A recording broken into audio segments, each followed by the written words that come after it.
សួស្តីអ្នកទាំងអស់គ្នាខ្ញុំមានចំណុចមួយចែករំលែកអ្នកទាំងអស់គ្នានិយាយពីការគិតរបស់បុរសនិងការគិតរបស់ស្ត្រីការគិតរបស់បុរសមានន័យថាមានលក្ខណៈមានរបៀបរៀបរយជាងមានថតមានអីគេដាក់សម្រាប់ដូចថាមិត្តភ័ក្តិកន្លែងណាបងប្អូនកន្លែងណាសាច់ញាតិកន្លែងណាមនុស្សជាទីស្រឡាញ់កន្លែងណាកូនកន្លែងណាប្រពន្ធកន្លែងណាពុកម្ដាយកន្លែងណាអញ្ចឹងគេមានថតរបស់គេហើយគេដាក់បានតាមថតគេនឹងត្រឹមត្រូវណាអញ្ចឹងនៅពេលរាល់ការសម្រេចចិត្តឬក៏រាល់ការធ្វើអីផ្សេងរបស់មនុស្សប្រុសហ្នឹងអត់សូវមានលក្ខណៈសាំញ៉ាំឬក៏ញ៉ៃញ៉ៃដូចមនុស្សស្រីទេហើយជាក់ស្ដែងការគិតរបស់មនុស្សស្រីវិញអត់មានថតអត់មានប្រអប់ច្រើនទេប្រអប់មានមួយដកមកគឺញ៉ៃញ៉ៃទាំងអស់គ្នាហ្មងខ្ញុំឧទាហរណ៍ដូចជាមួយខែក្នុងមួយខែស្ត្រីគាត់មករដូវម្ដងកំឡុងពេលហ្នឹងទោះបីជាគាត់ចង់សុបាយចិត្តក៏គាត់ទៅទាញរឿងមិនសុបាយចិត្តមកដែរមានន័យថាគាត់អាចគ្រប់គ្រងខ្លួនឯងបានទេគាត់អាច control ខ្លួនឯងបានទេអារម្មណ៍របស់គាត់គឺប្រែប្រួលគឺច្បល់គ្នាពេលហ្នឹងហើយមនុស្សស្រីកាលណាដែល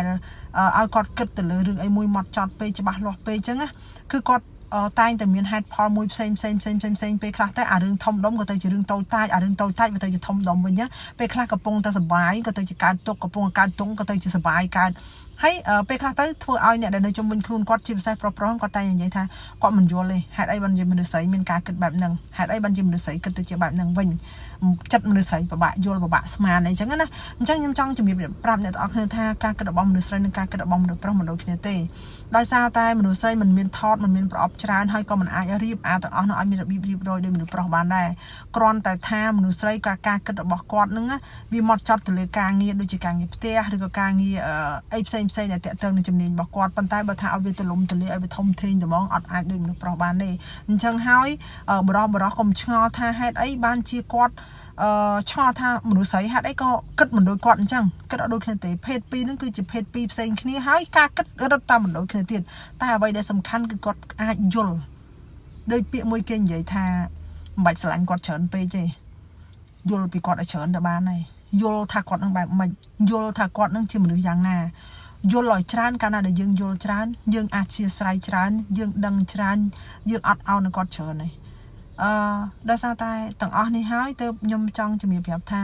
មិនថាគេមិនថាខ្ញុំទេនៅពេលដែលយើងតើតែយើងមានទម្លាប់មួយគឺទម្លាប់នៅក្នុងការអានការស្ដាប់ឲ្យច្រើនទៅការគិតរបស់យើងរៀងមានរបៀបជាងមុនវាអត់សូវច្បោកច្បល់វាអត់សូវអញ្ញែញ៉ៃវាអត់សូវឆេវឆាវទេអញ្ចឹងក៏វាមិនសូវជះឥទ្ធិពលទៅលើមនុស្សជុំវិញខ្លួនយើង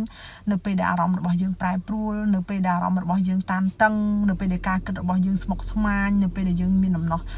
ត្រូវការដំណោះស្រាយឬក៏យើងជួបបញ្ហាផ្សេងអញ្ចឹងណាចាហ្នឹងហើយអញ្ចឹងមានតែប៉ុណ្្នឹងទេអ្វីដែលសំខាន់ខ្ញុំគ្រាន់តែចង់ចែកម្លែកប្រាប់អ្នកទាំងអស់គ្នាថាឈប់គិតថាចង់ឲ្យការគិតរបស់មនុស្សស្រីឲ្យដូចមនុស្សប្រុសហើយឈប់ឲ្យគិតថាការគិតរបស់មនុស្សប្រុសត្រូវតែដូចមនុស្សស្រីព្រោះទាំងពីរហ្នឹងគឺមិនអាចដូចគ្នាបានទេគ្រាន់តែយើងស្វែងយល់ពីគ្នាទៅបានហើយអរគុណច្រើន